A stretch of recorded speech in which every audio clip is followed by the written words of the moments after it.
Bienvenidos, estimados alumnos, al encuentro virtual de lenguaje y comunicación.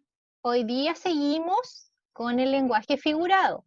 La semana pasada todavía trabajamos con la poesía y hoy día vamos a hacer algunos complementos acerca del lenguaje figurado para que ustedes logren una comprensión total, ¿cierto?, de lectora y literaria acerca de los poemas. Ya, vamos entonces a seguir trabajando con el lenguaje figurado. Dirige la clase que les habla Miss Catherine Echeverry y nos acompaña hoy día Miss Belén Delgado. ¿Ya? Hola, buenas tardes, chicos. Comenzamos entonces. Como todas las clases, ¿cierto? Tenemos que conectar con la clase anterior a la clase de hoy. La pregunta es, ¿qué aprendimos la clase anterior? ¿Alguien puede levantar la manito, ¿cierto? O por el chat decirnos qué aprendieron la clase anterior.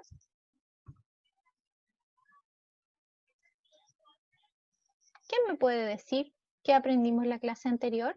Pueden levantar la manito o pueden escribirlo por el chat, ¿ya? Amanda Ramírez dice, poesía. Muy bien, aprendimos, ¿cierto?, acerca de la poesía. ¿Y qué cosas aprendimos acerca de la poesía? Seba Rivera, Miss, ¿Ya? me puso el lenguaje poético. Bien, aprendimos sobre el lenguaje poético, ¿cierto? Y sus características y sus componentes principales. Y vimos dos tipos de figuras literarias. ¿Quién me las puede nombrar? Vicente Benavides está levantando la manito. Ah, sí. Oh, parece que fue casualidad o que la sacó. Ah, la sacó, ya. Sí. Bueno, no Maritzu hay Vargas problema. responde, Miss. Ya, Personificación dice. muy bien, la personificación, ¿cierto? Que su característica principal era darle vida o características humanas a un objeto inanimado, que no lo tiene, ¿ya? Por ejemplo, una flor estaba triste. Nosotros sabemos que las flores no se pueden poner tristes, ¿cierto? ¿Y qué otra figura literaria más vimos? Seba Rivera dice comparación, Miss. Bien, la comparación, muy bien. Vimos la comparación de un objeto a otro, ¿cierto? Y las palabras claves ahí que teníamos que ver era, por ejemplo, cómo. Era la palabra principal, ¿cierto? Que nos indicaba que estábamos frente a una comparación, la palabra cómo. Muy bien. Y vimos otras cosas más, ¿cierto? Estuvimos leyendo un poemita. ¿Y qué era lo que teníamos que buscar acerca de esos poemas que también quedó como tarea de trabajo académico? Tenían que analizar un poema en su libro. ¿Qué preguntas hacíamos? Cristóbal Alarcón, tienes abierto tu micrófono, mi amor. Ahí sí. ¿Qué fue lo que vimos? ¿O qué era lo que teníamos que identificar en los poemas? Algo que nosotros sentíamos. ¿Cómo se llaman esos?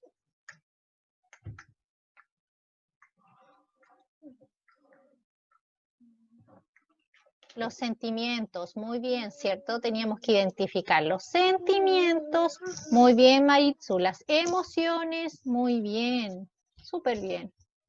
Y se me cerró el chat. ¿Y si me las puede leer, por favor? ¿Si tienen otra opinión? No, Maritzu Vargas nomás dice emociones, Miss. Muy Seba bien, Rivera ¿cierto? dice sentimientos, ¿cierto? Muy bien, ¿cierto? Teníamos que identificar cómo nos sentíamos nosotros y también los sentidos que nos activaban ciertos poemas. Se nos activaba el sentido de la visión, el olfato, la audición, etcétera, ¿ya? Eso es lo que aprendimos la clase anterior. Muy bien, chiquillos. Y para conectarnos con la clase de hoy también nos sirve, ¿cierto? Porque también vamos a tener que analizar algunas cosas. Súper bien.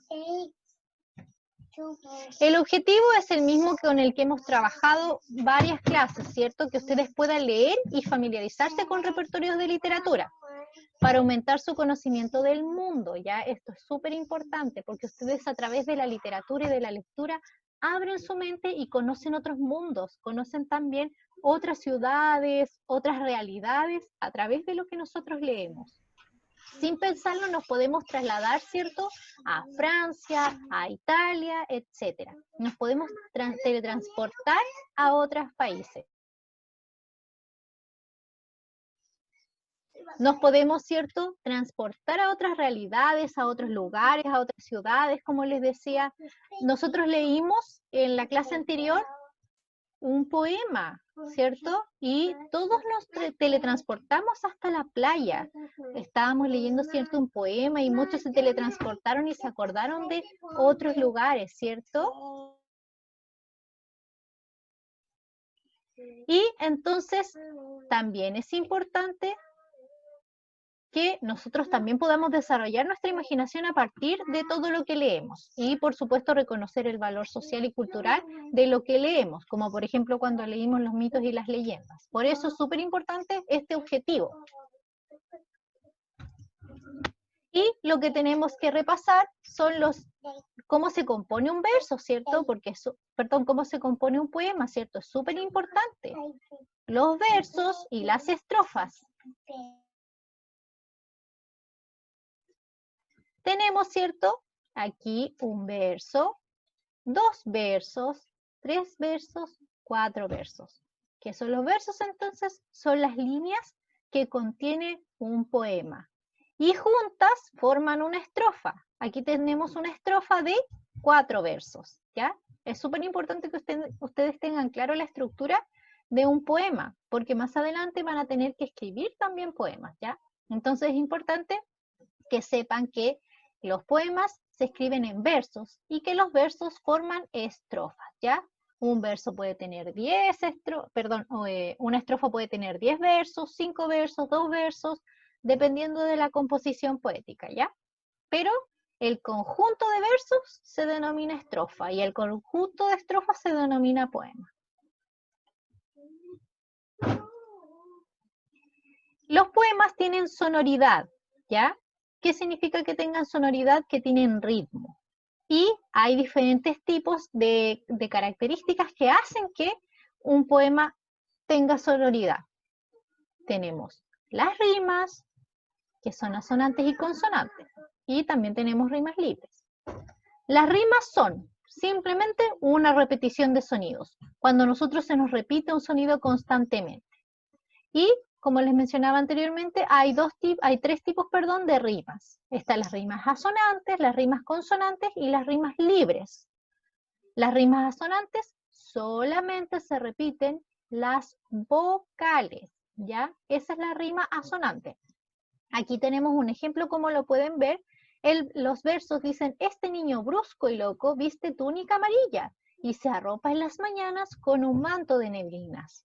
Aquí podemos ver que está marcadito en rojo, ¿cierto? La I y la A, que son vocales, ¿cierto?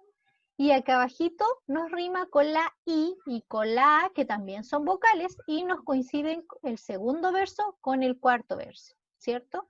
Si yo tengo por ejemplo, una I y una O acá, y como segunda palabra, ¿cierto?, del verso, y aquí como tercera palabra tengo una I con una O, eso no es rima. Siempre son rimas y producen rimas las últimas palabras de los versos, ¿ya? Como podemos ver en todos los ejemplos. Tienen que rimar las últimas palabras de los versos, siempre. Si tenemos una rima por acá y otra rima por acá, eso es simplemente una coincidencia, ¿ya? Aquí, como dice, los sonidos I y A del final del segundo verso se repiten en el cuarto, ¿cierto? Tenemos el segundo verso y el cuarto verso. Cuando se repiten solo las vocales, volvemos a repetir, tenemos una rima asonante. Y tenemos también la rima consonante, que como su nombre lo dice, rima las consonantes, pero también las vocales, ¿ya? Aquí tenemos un ejemplo. Dice: viene rodando una ola. Me dice: hola, ¿qué tal? Y se envuelve en una estola de espuma y sal. Viene sola y se va sola, bajo el cielo azul y vitral. Me deja una caracola de cristal y la huella de su cola brillando a la luz astral. Aquí tenemos, ¿cierto?, rimas consonantes, porque rima la O, que es una vocal, y la L, que es una consonante, el primer verso con el tercer verso, ¿ya? Aquí tenemos también rima consonante, nos rima el segundo verso con el cuarto verso.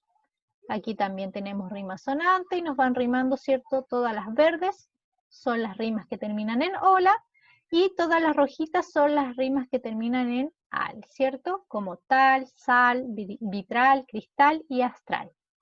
Vuelvo a repetir, siempre son las últimas palabras de los versos las que riman, ¿ya? El conjunto de sonidos ola del primer verso se repite en el verso tercero, quinto, séptimo y noveno. El sonido al del segundo verso se repite en los versos cuarto, sexto, octavo y décimo.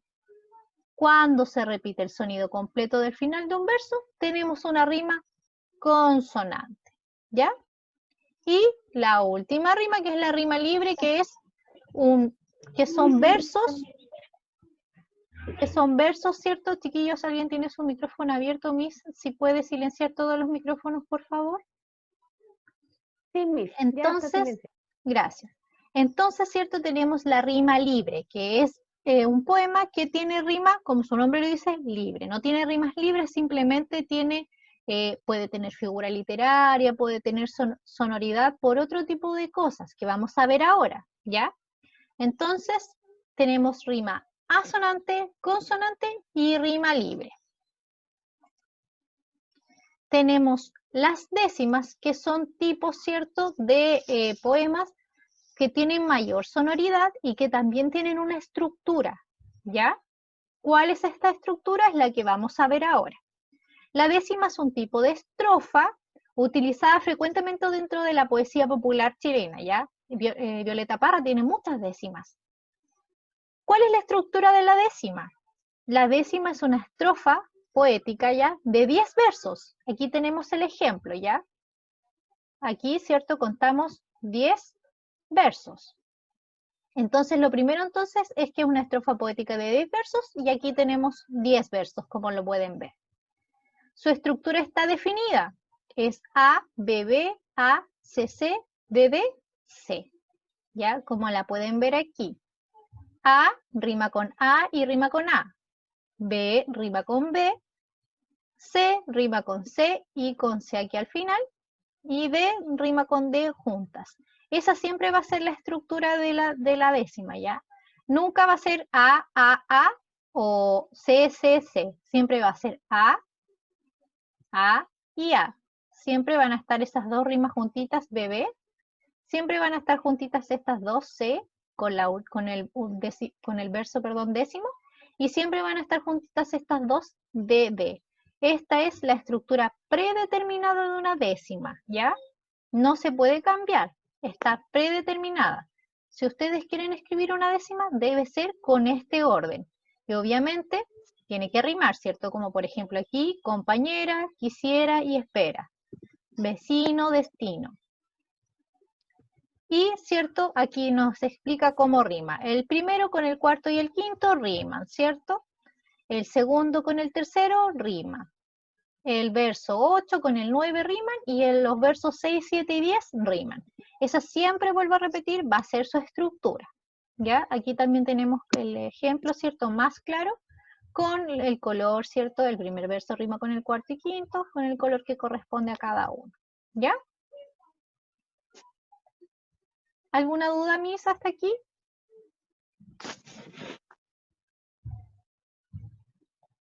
¿Miss? Sí, Miss, disculpe, hasta el momento no. Ya. Solamente tenían dudas si se escribía o no. Yo les dije que no era necesario porque ellos van a tener el video, ¿cierto? El Sí. PowerPoint no es necesario. Lo que sí tienen que tomar notas de algunas cosas puntuales. Eso también va escrito, ¿cierto? En la instrucción del correo que se les envía a los apoderados. Lo que tienen que escribir. Sí, sí. Continuamos entonces. Recién yo les hablaba, ¿cierto?, de las rimas libres que podía tener otros recursos para que fueran considerados poemas, ¿ya? Y aquí lo vamos a ver. El lenguaje poético se caracteriza por el uso de figuras literarias y nosotros ya vimos dos. Vimos la personificación y la comparación y las trabajamos en la clase anterior. Es decir, estos son los recursos fónicos del significado, ¿ya? Porque vienen de fono, de sonido. Y en la siguiente tabla, ¿cierto? Aquí abajito revisamos cuáles son las figuras literarias que tenemos presentes, ¿cierto? En la poesía. Las figuras literarias con recursos expresivos fónicos de sonido son la aliteración y la onomatopeya. Si les suena conocida la onomatopeya es porque la vimos también en los recursos, en los textos narrativos para la historieta o el cómic, ¿ya? Que teníamos, ¿cierto? Los sonidos de los golpes, pium, puff, paf, esas eran onomatopeyas y aquí funcionan exactamente de la misma manera en el poema. Tenemos la aliteración, que es la repetición de sonidos, ¿ya? Se repite, ¿cierto? Es intencionada un sonido al interior de un verso y ayuda a dar ritmo al poema, ¿ya? Si no, el poema no tiene rimas, ¿cómo podría tener sonoridad? A través de la aliteración. Por ejemplo, aquí tenemos un verso, dice, yo helado que solo miro, ¿ya? ¿Cuál es el sonido que se repite en todo el verso? La O, ¿ya? A medida que se van repitiendo los, por ejemplo, si tuviéramos el poema completo aquí, podríamos ver que se va repitiendo el sonido O, la letra O, y se va produciendo un ritmo y una sonoridad del poema, porque siempre se va repitiendo lo mismo. La más sonora casi siempre es la R, ronda, ruedo, etcétera, ¿ya? Siempre se van repitiendo. Tenemos la onomatopeya, que es la que les hablaba recién, que son los sonidos. Figura, ¿cierto?, que intenta imitar un sonido, pero en este caso con las palabras. Por ejemplo, tenemos aquí, gallinita llora, kikiriki, kikirika. Ese es el sonido, ¿cierto?, que hacen los gallos, que hacen las gallinitas. Y el autor o el escritor, ¿cierto?, del poema nos caracteriza a la gallinita con este sonido. Ese es el sonido que hace la gallina cuando llora, según nuestro hablante lírico. Y finalmente tenemos los recursos expresivos del significado, ¿ya? Aquí tenemos la personificación que vimos en la clase anterior, ¿cierto? La comparación, y hoy día vamos a incorporar una nueva que se llama hipérbole. ¿Qué es la hipérbole? Es la exageración de una cualidad o situación, ya sea por aumento o por disminución respecto de la realidad. El ejemplo dice, el curso que explotó al tiro todos de guata de la risa. Todos de guata de la risa no quiere decir que todo el curso se tiró de guata, ¿cierto?, al piso, muertos de la risa. Esa también es una hipérbole. Yo estoy muerto de la risa, porque literalmente no estoy muerto, ¿cierto? Pero tengo mucha risa. Eso quiere decir. O cuando uno dice, tengo mucha hambre, me comería una vaca. Nosotros no nos comeríamos una vaca entera, ¿cierto? Pero estamos exagerando. Y a eso se refiere la hipérbole, a la exageración de una situación. Puede ser por aumento o por disminución, ¿cierto? Por aumento sería lo que recién les nombraba. Tengo tanta hambre que me comería una vaca. Por ejemplo, esa sería una situación de aumento. Entonces, repasando y resumiendo, la aliteración y la onomatopeya son los recursos expresivos fónicos, porque vienen de sonido, ¿ya? Aquí tenemos la aliteración que repite constantemente una vocal, ¿cierto? Y tenemos la onomatopeya que nos dice cómo, escrito, ¿cierto?, cómo sería el sonido de una gallinita llorando. Y tenemos los recursos expresivos del significado, que son las que ya conocemos, la personificación, ¿cierto? En el ejemplo, tengo una tristeza traviesa, traviesa. Sabemos que la tristeza no es traviesa, ¿cierto? Y la comparación, me sentía como en zancos producto de un gran valor. Aquí habla, ¿cierto?, de una persona que se sentía envalentonada al tener cierto valor o valentía y se sentía tan alto como si estuviera arriba de unos zancos. Están comparando una situación, ¿cierto?, emocional y sentimental con algo material que pueden ser los zancos. Y recuerden que el cómo es lo que nos indica mayoritariamente que estamos frente a una comparación. ¿Alguna duda, alguna? No, a mí por el momento en el chat, no. Ya. Ya, entonces les voy a mandar mucha tarea, ¿cierto?, de las rimas, porque a todos les quedó claro, ¿cierto, Miss? Claro, y van a estar todas buenas, obvio, Sí. la van a hacer. Así de No. rápido. Así es. Recordemos entonces. ¿Quién? No mandes tarea. No Los tanta chicos. tarea ya. No, Entonces, no, volvemos, pongan atención, volvemos a repetir. Las rimas consonantes Y las rimas asonantes. En las rimas consonantes riman las consonantes y las vocales. Y en las rimas asonantes solamente riman las vocales, que son A, E, I, O, U, ¿cierto? Y las consonantes son cualquier letra del abecedario que no sea vocal. L, M, P, W, Z, X, Y. ¿Ya? Ya, chiquillos. Entonces, nos vemos la próxima semana. Van a tener evaluación formativa. ¿Ya? ¿Qué significa la evaluación formativa? Es una evaluación que no tiene nota, no es calificada. ¿Ya? Y el día miércoles, que es su trabajo académico, junto con el trabajo de las rimas, van a ir todas las indicaciones de cómo va a ser su evaluación y cuál es su objetivo, obviamente, porque la evaluación tiene que tener un objetivo.